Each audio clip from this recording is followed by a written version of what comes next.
Assalamualaikum warahmatullahi wabarakatuh.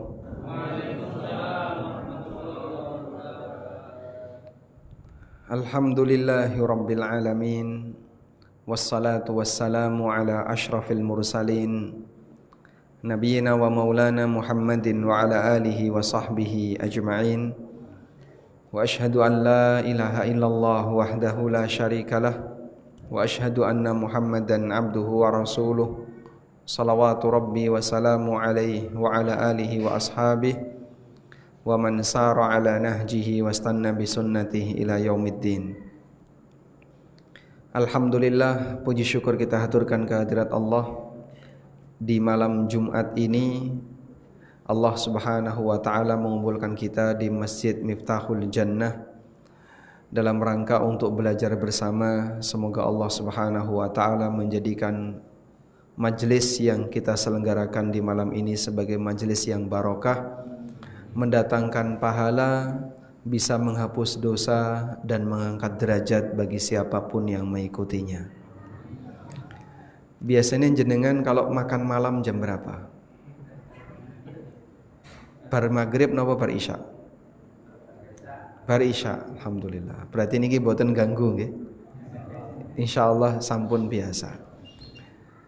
Ya, mungkin kita ketika kumpul di tempat seperti ini ada beberapa kegiatan duniawi yang kita tinggalkan.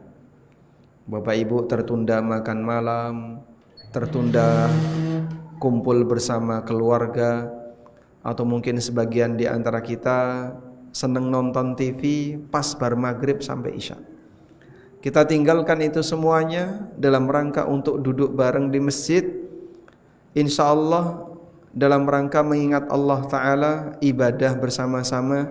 Semoga yang seperti ini masuk kategori amalan ribat. Ribat niku napa Pak? Mengikat satu amal soleh dengan amal soleh berikutnya. Rasulullah SAW pernah bersabda, beliau tanya kepada para sahabat, awala adullukum ala ma tamhu bihil khataya wa tarfa'u bihid darajat. Maukah kutunjukkan kepada kalian amalan ingkang saged menghapus dosa dan bisa meninggikan derajat? Monggo para sahabat langsung menjawab, bala ya Rasulullah, tentu ya Rasulullah. Kemudian Nabi SAW mengatakan, isbaghul wudu'i 'alal makari wa kathratul khuta ilal masajid wantidharus salati ba'das salah. Amalan ingkang saged menghapus dosa dan meninggikan derajat adalah menyempurnakan wudu walaupun dalam kondisi tidak suka. Menyempurnakan wudu dalam kondisi tidak suka niku napa Pak? Misalnya ada orang yang wudu airnya dingin sekali, atau nalikane wudu mungkin ada anggota wudu yang terkena luka sehingga kalau kena air rasanya enggak nyaman, tapi tetap dia sempurnakan. Wa kathratul khuta ilal masajid, memperbanyak langkah menuju masjid. Wa intidharus salati ba'das salah, menunggu salat setelah selesai mengerjakan salat.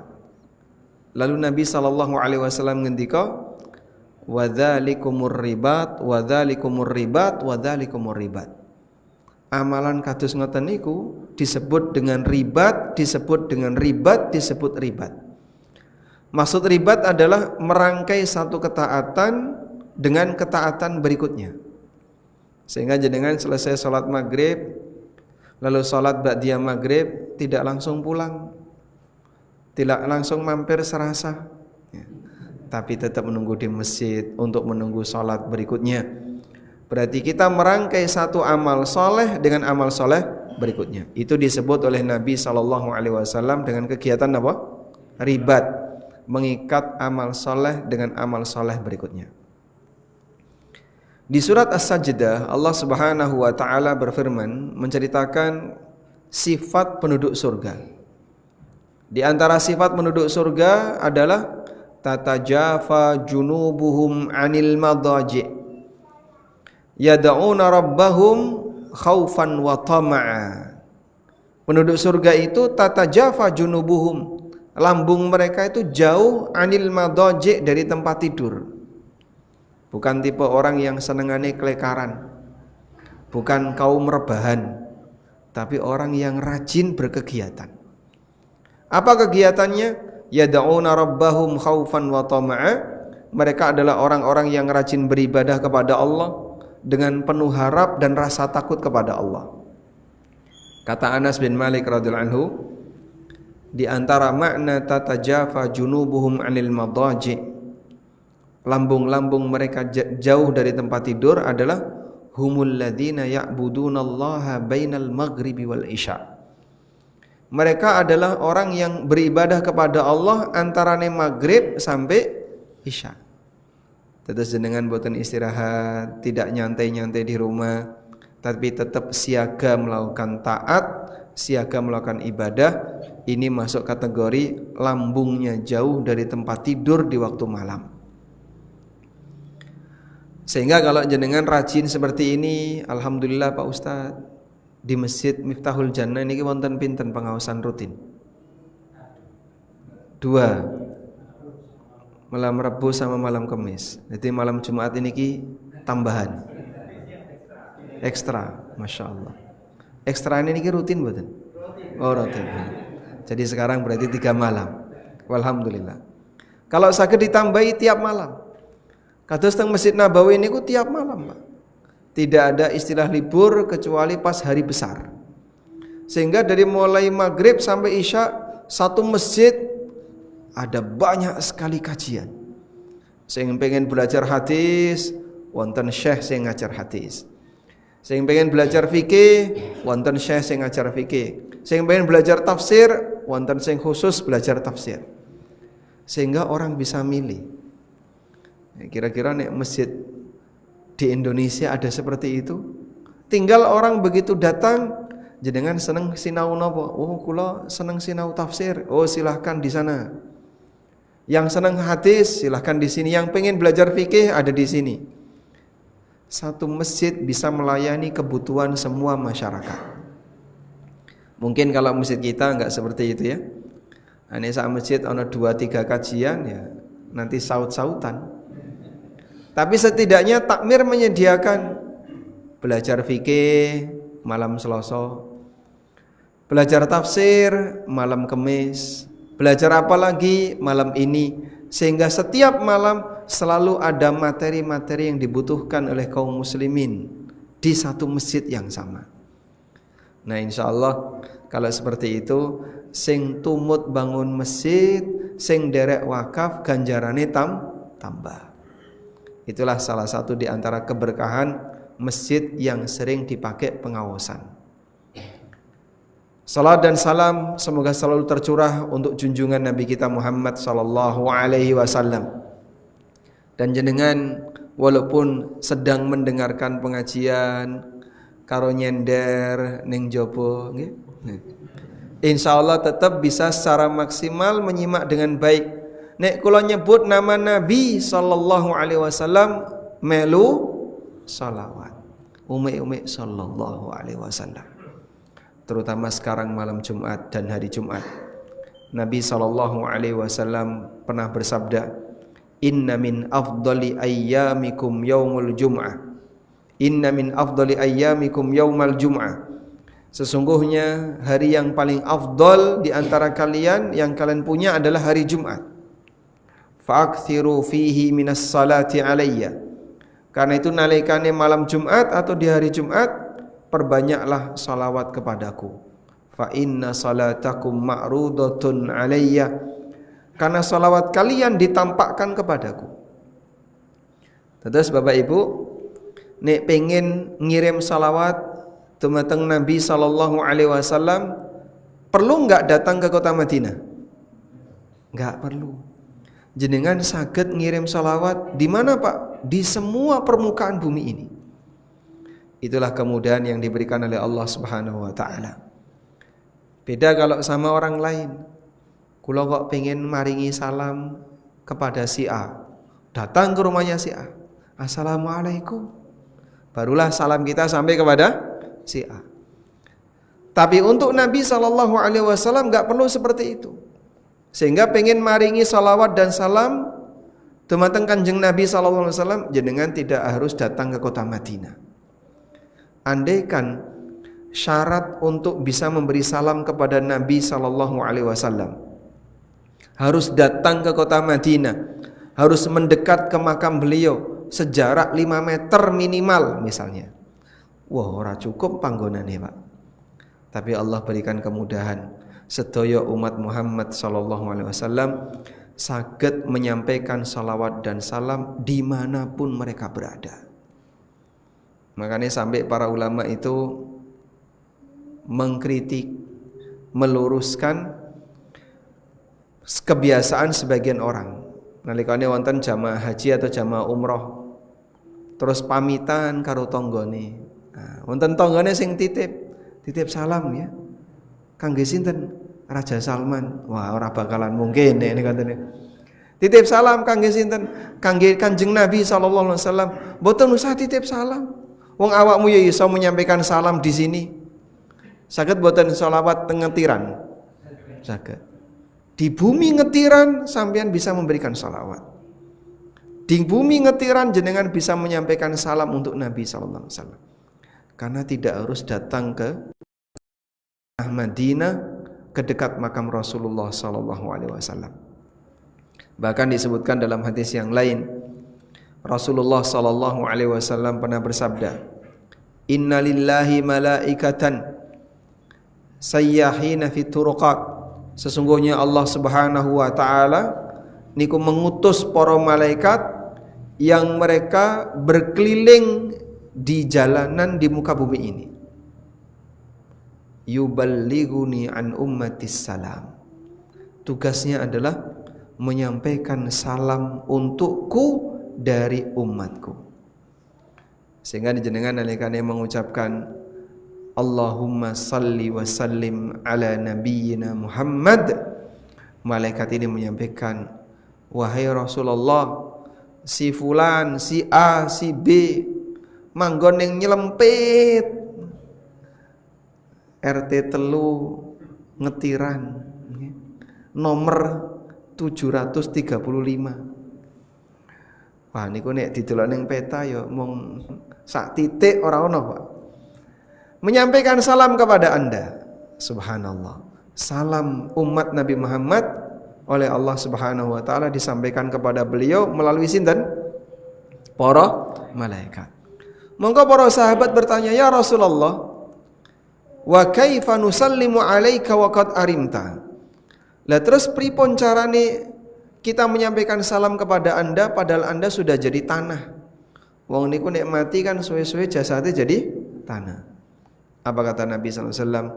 Innallaha harrama 'alal ardi jasadal anbiya. Allah haramkan bagi bumi ini untuk memakan jasad para nabi. Sehingga para nabi jasadnya utuh dan Allah Subhanahu wa taala Maha Kuasa di mana beliau bisa mengerti salam dari masing-masing para umatnya. Kita perbanyak salawat dan salam untuk Kanjeng Nabi sallallahu alaihi wasallam. Di mana salawat dan salam kita bisa kita sampaikan dimanapun dan itu sampai kepada beliau sallallahu alaihi wasallam. Nah, ini sebagai pengantar karena kita mau mempelajari perdagangan yang tidak pernah rugi. Dagang dengan siapa, Pak, yang tidak pernah rugi nih, Pak? Perdagangan dengan Allah.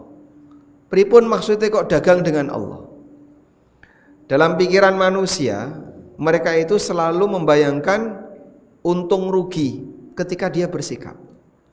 Iki nek kira-kira aku nglakoni kaya ngene untung atau rugi? Nek aku nglakoni kaya ngene badi napa rugi? Itulah dalam pikiran manusia. Sebab manusia ini diilhami oleh Allah Subhanahu wa taala, dia ingin selalu mendapatkan keuntungan, baik keuntungan materi maupun keuntungan non materi. Itu ilham yang diberikan oleh Allah pada setiap manusia. Karena itulah ketika Allah Subhanahu wa taala menjelaskan tentang masalah balasan, Allah Subhanahu wa taala jelaskan dengan pendekatan perdagangan agar manusia itu bisa memahami sing jenenge wong dagang iku ya pengenane napa? Untung. Nek boten untung materi, dapat keuntungan yang lain. Allah Subhanahu wa taala berfirman di surat As-Saff ayat yang ke-10.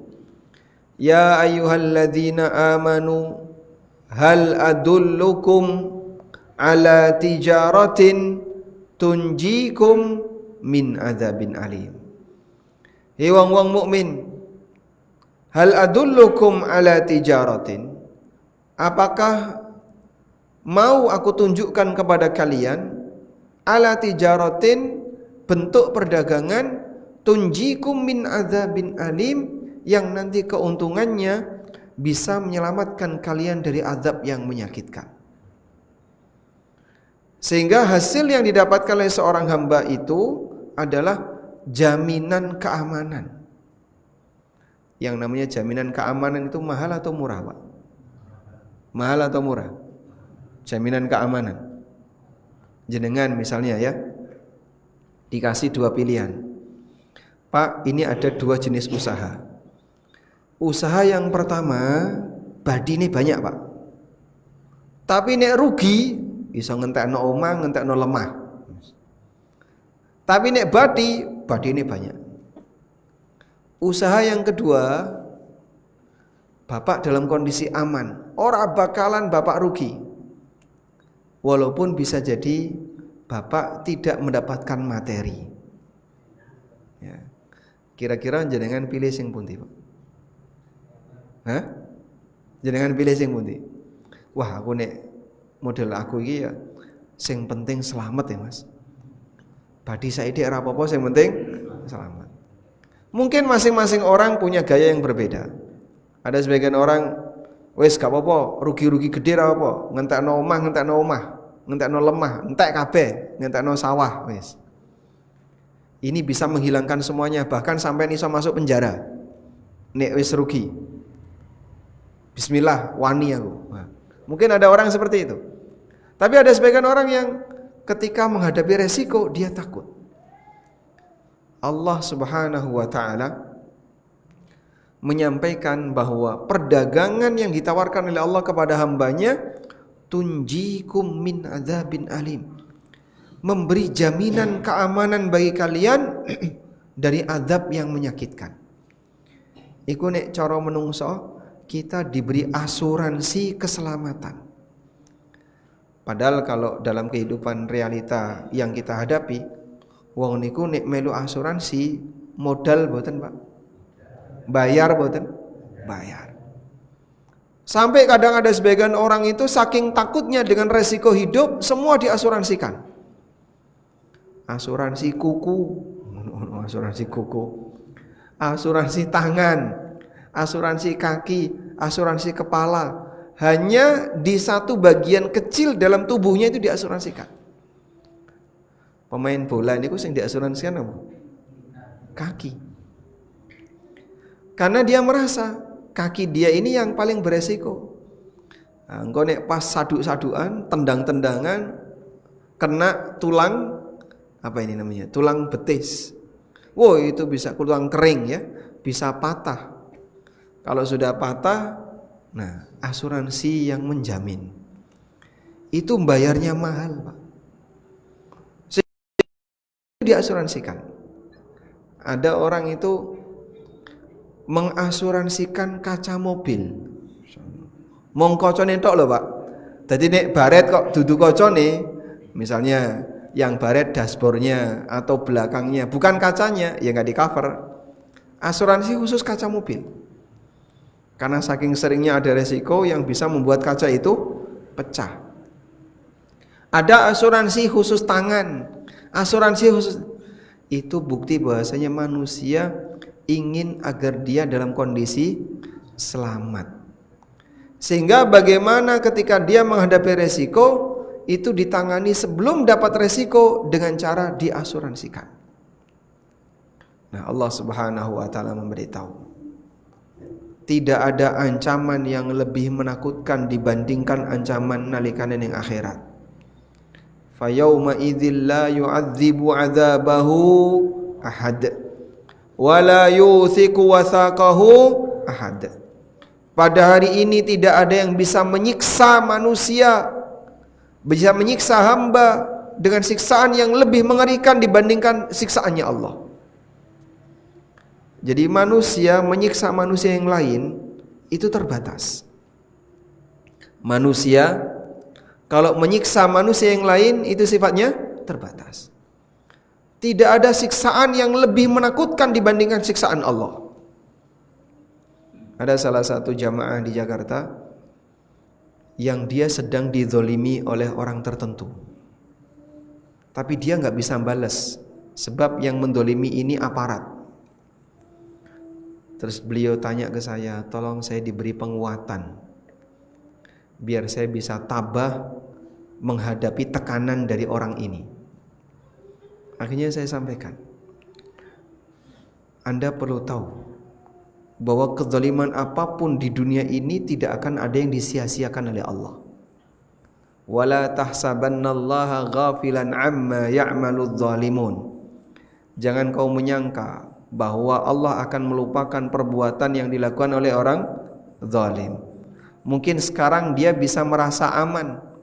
Sing tak zalimi ra iso balas. Iso diperes.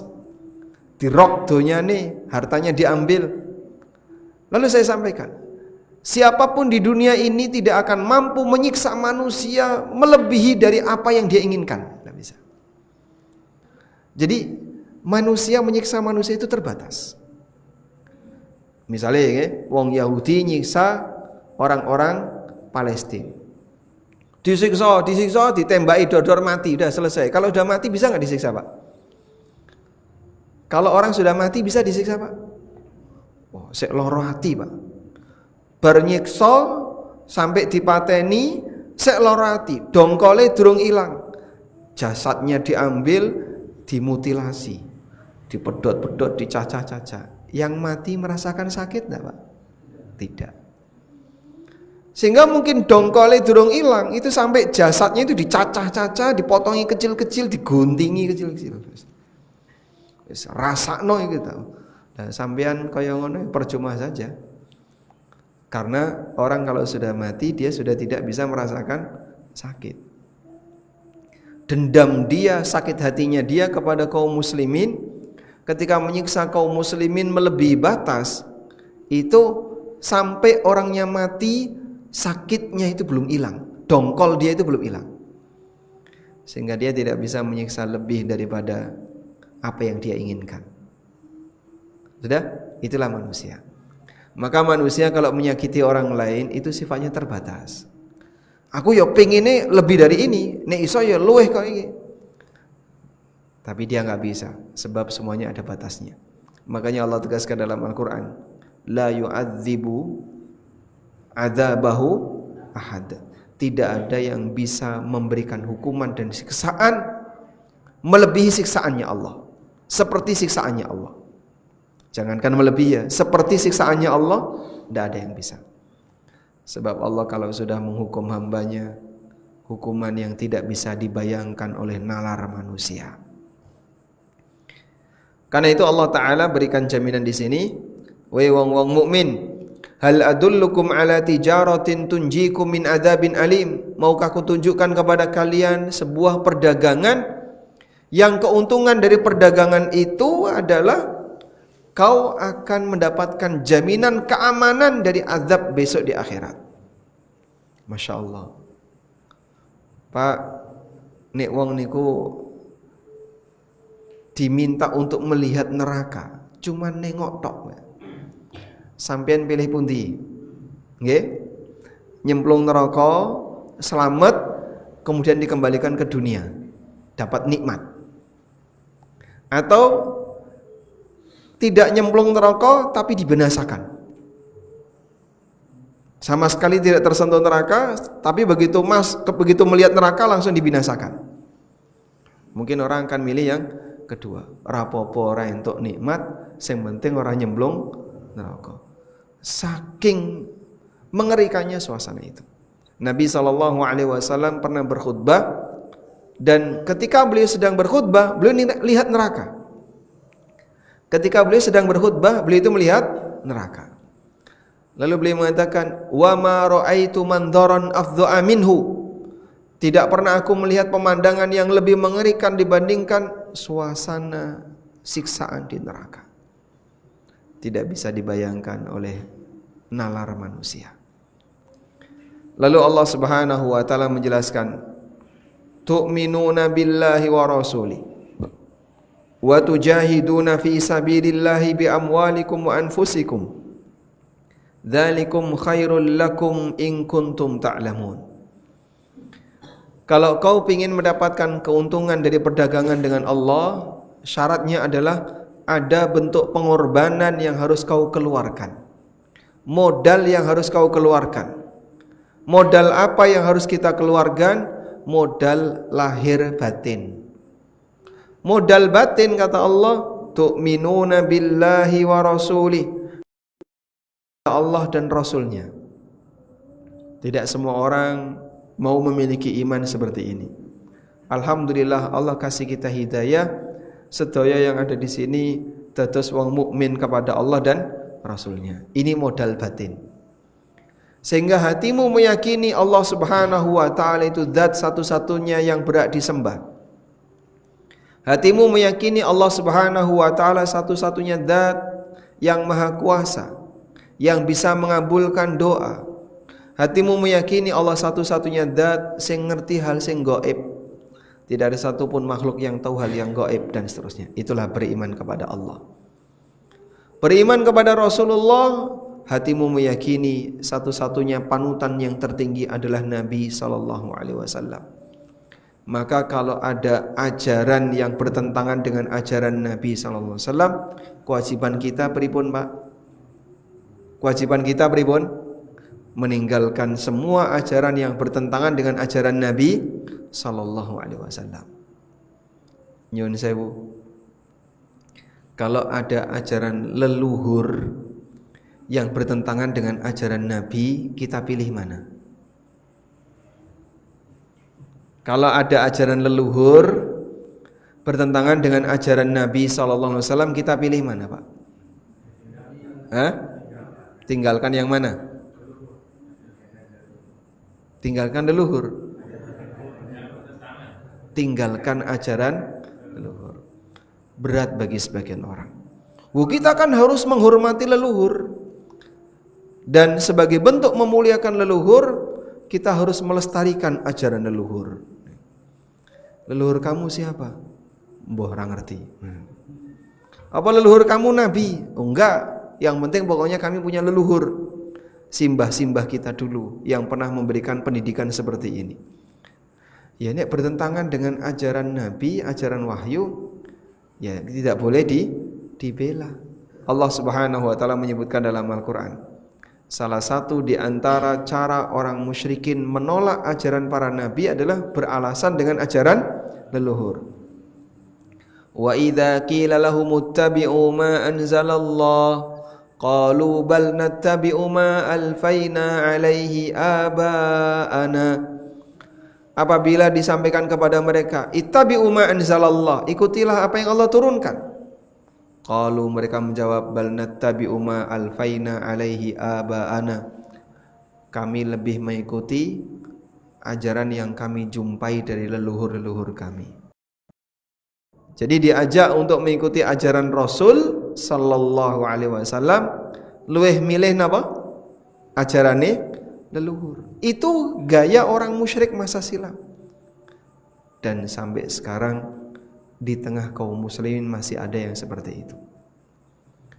Berarti piyambake dereng saged beriman kepada Rasulullah dengan benar. Buktinya apa? Masih mbelani ajaran yang tidak sesuai dengan ajaran Nabi sallallahu alaihi wasallam. Isya kurang pinten menit? Sampun. Di sini 45. Baik, kurang 3 menit. Nah, jadi apa buktinya kalau kita adalah orang yang mengimani ajaran Rasulullah sallallahu alaihi wasallam, menjadikan ajaran beliau sebagai ajaran tertinggi yang mengalahkan yang lainnya. dan itu amal batin. Tidak semua orang memilikinya. Makanya perlu belajar sedikit-sedikit, terutama mohon maaf Pak ya, pengaruh budaya itu terkadang bisa menyebabkan orang menyingkirkan agama. Loh kan kita harus jadi orang berbudaya. Nggih, sedaya niku duwe budaya. Tapi budaya jadikan sebagai budaya, jangan dijadikan sebagai agama. Kapan budaya itu jadi agama? Nalikane budaya dijadikan sebagai sumber keyakinan, dijadikan sebagai sumber ideologi. Berarti dia telah menjadikan budaya sebagai agama. Padahal sumbernya budaya itu enggak jelas. Kalau agama sumbernya apa? Wahyu. Maka budaya tidak boleh mengalahkan agama, sebab sumber agama lebih tinggi dibandingkan budaya. Budaya itu kan karya manusia yang turun-temurun diwariskan. Nah, sing jenenge karya manusia kan belum tentu karya itu bener. Ono sing bener, ono sing elek. Kalau karya manusia itu sebagai standar kebenaran, terus budaya yang mana yang harus kita ikuti? Kadang-terkadang berbeda antara satu daerah dengan daerah yang lain.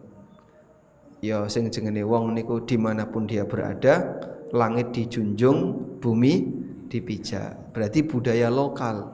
Nah, budaya lokal sing apik mari kita junjung.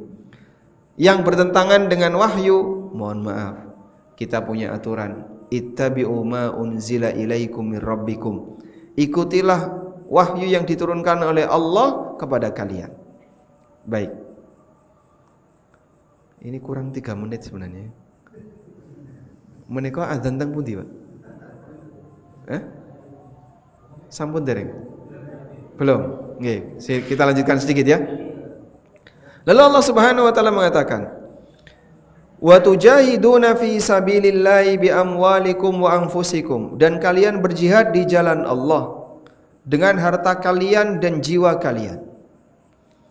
Allah Subhanahu wa taala menjadikan jihad di jalan Allah itu tidak hanya jihad dengan jiwa, bisa juga jihad dengan harta.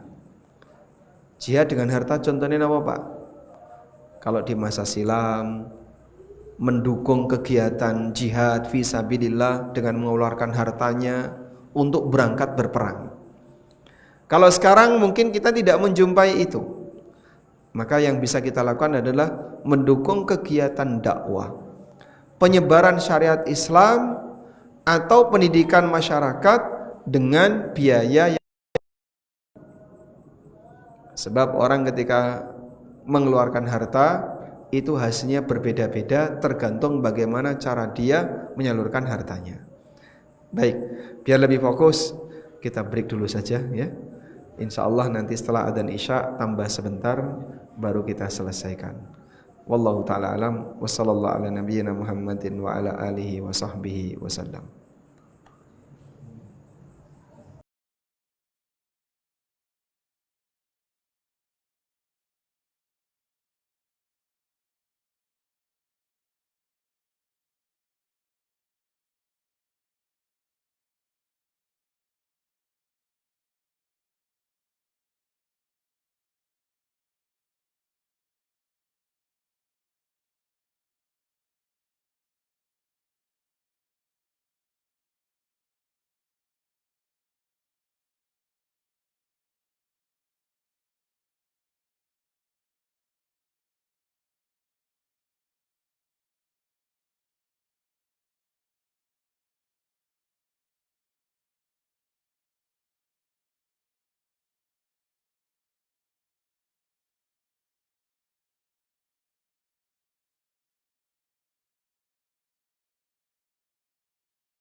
آت محمدا الوسيلة والفضيلة.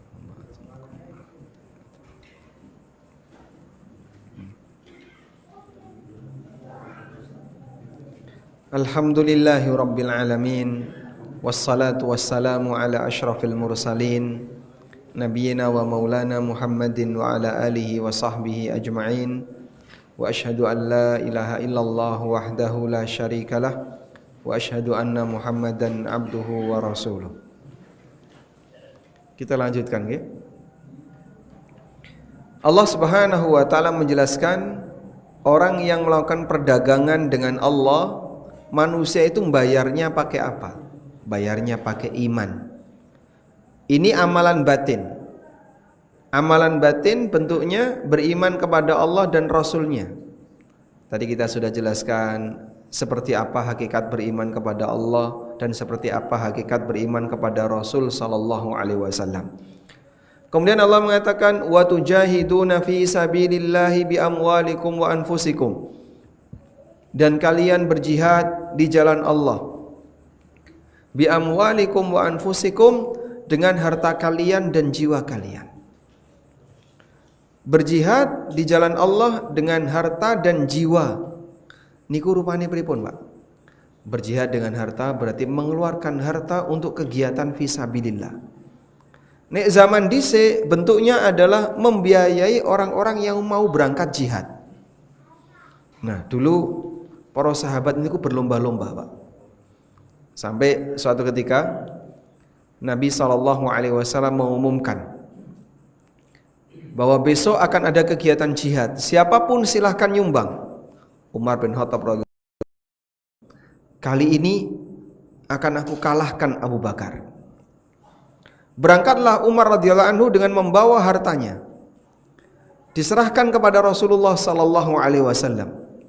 Nabi sallallahu alaihi wasallam tanya sama Umar, "Ma abqaita li ahli?" Wahai Umar, apa yang kau tinggalkan untuk keluargamu? Apa jawab Umar? Mithlahu, semisal dengan ini.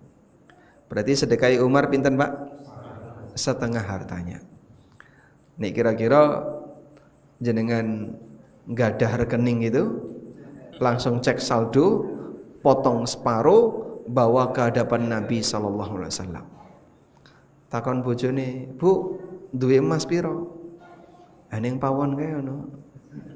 Setengah kilo. Masya Allah. Langsung dia bawa sekian, bawa setengahnya, ditaruh di hadapan Rasulullah SAW. Datang Abu Bakar As-Siddiq, membawa seluruh hartanya, ditaruh di hadapan Nabi SAW. Ma abqaita li ahlik? Nabi SAW tanya, yang kau tinggalkan untuk keluargamu apa? Allah dan Rasulnya. Masya Allah.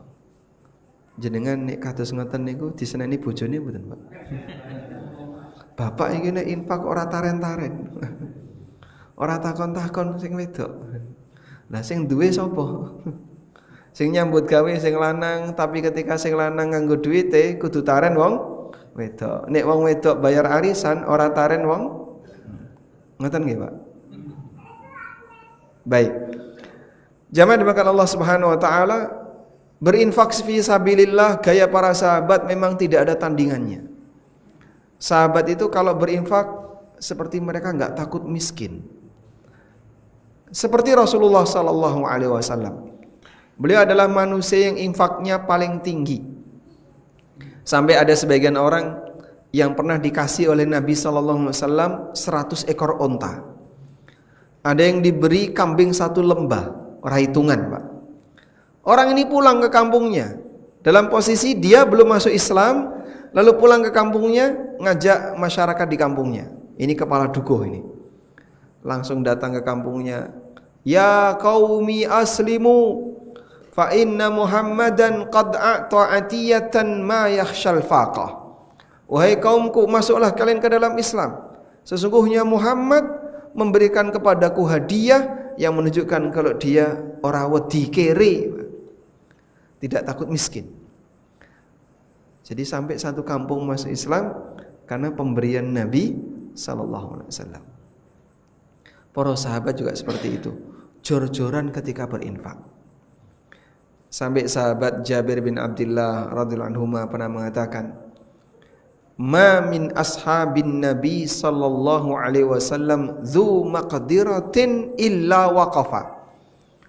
Tidak ada satupun sahabat Nabi sallallahu alaihi wasallam yang punya kemampuan secara finansial kecuali pernah wakaf.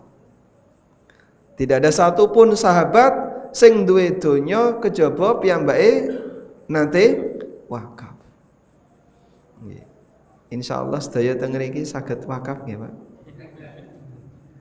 Pun gadah amal wakaf dereng, Pak. Nggih, nek mung saidik-saidik insyaallah nggih. Pernah, Pak, nunut ada takmir masjid atau panitia masjid yang bangun bangunan masjid. Sehingga wakaf kita mungkin 0, sekian persen dari masjid itu. 0, sekian persen dari bangunan sekolah, dari ini, dari gedung-gedung dan seterusnya. Walhamdulillah, kalau masih punya peran seperti itu, alhamdulillah. Sing paling parah, duwite wis ra metu, ngajak liyane ora sandukung. Nah, itu yang paling parah. Iki lho ana proyek pembangunan apa misalnya tempat ibadah. Rasa melu-melu, kalau bisa ditolak. Masya Allah. Ini sudah ragelem dukung, ragelem nyumbang, malah ngembosi masyarakat. Nah, wong yang kaya ngene pripun ya, Pak? Andai kan dia mau nyumbang sedikit saja itu masih lumayan. Dia sudah enggak mau nyumbang, ditambah lagi dia menghalangi masyarakat untuk nyumbang. Alladzina yasudduna an sabilillah. Ini menungso yang menghalangi orang lain dari jalan Allah. Mohon maaf ya, terkadang banyak sekali kegiatan-kegiatan wakaf yang tidak terselenggara. Itu sebabnya adalah masyarakat yang menolak wakaf. Terus pripun niku, Pak? Mungkin dia akan berhadapan dengan wakifnya di yaumil kiamah. Nanti orang yang wakaf itu akan lapor kepada Allah, ya Rabbi, aku sudah beramal wakaf, tanahku tak wakafkan, tapi penduduk setempat menolak, ya Allah. Maka yang nolak nanti akan ditanya oleh Allah. Orang ini jadi nggak bisa beramal dengan tanahnya, tidak bisa beramal dengan lahannya, akhirnya lahannya nganggur gara-gara ditolak oleh masyarakat. Padahal nyun sewu, kalau ada proyek yang isinya maksiat, disogoi kabeh to, dibayar. Padukuhan kono njaluk piro? Wah, per kakak minta 100.000. Jumlahnya piro? 500 kakak. Langsung disogoi. Dukung, tanda tangan, nyerahkan fotokopi KTP. Hanya demi uang 100.000. Dipakai buka apa, Pak? Outlet 305. Masyaallah. Kok ngono ya gelem, sehingga ada di mana-mana, menjamur di mana-mana. Alhamdulillah, dengan kesadaran masyarakat, kemudian bareng-bareng masyarakat Jogja menolak penyebaran penjualan miras secara masif. Niku sing dadi korban sinten, Pak? Cacah SMP niku lho, Pak. Sing tuku kan anak-anak SMP, anak-anak SMA. Lah generasi kita ke depan mau dadi apa? Sing cah-cah nom dibiarkan mendem. Nah, wong tuane sing penting anakku nyambut gawe kok, Mas. Sing penting aku entuk duit. Nek carane kaya ngene, Pak, rusak kabeh, Pak. Makanya kita perlu berjihad dengan harta yang kita keluarkan untuk mendukung kebaikan.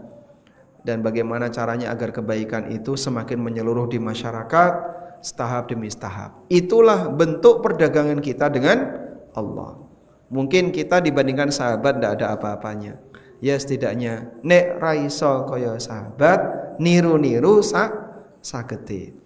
Illam takun mithlahun fatashabbahu fa inna tashabbuha bil kirami falahu. Nek awakmu ora iso dadi kaya ulama, kaya sahabat, fatashabbahu, tirulah para sahabat. Fa inna tashabbuha bil kirami falahu. Karena meniru orang-orang yang mulia itu adalah kebahagiaan. Dzalikum khairul lakum in kuntum ta'lamun. Dengan cara seperti itu, itulah yang lebih baik bagi kalian jika kalian mengetahui.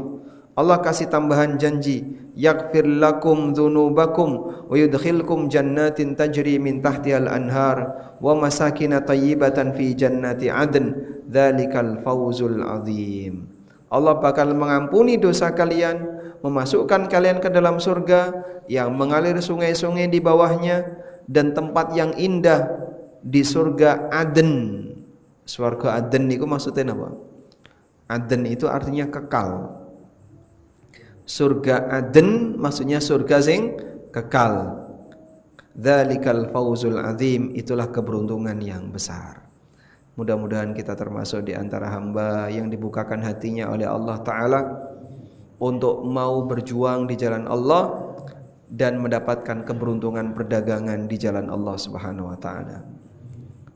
Pun cekap nih Pak, insyaallah sudah masuk qomat. Baik, demikian. Allahumma anfa'na bima 'allamtana wa 'allimna ma yanfa'una warzuqna ilma. Wassallallahu ala nabiyyina Muhammadin wa ala alihi wa sahbihi wa sallam wa akhiru da'wana alhamdulillahi rabbil alamin. Wassalamu alaikum warahmatullahi wabarakatuh.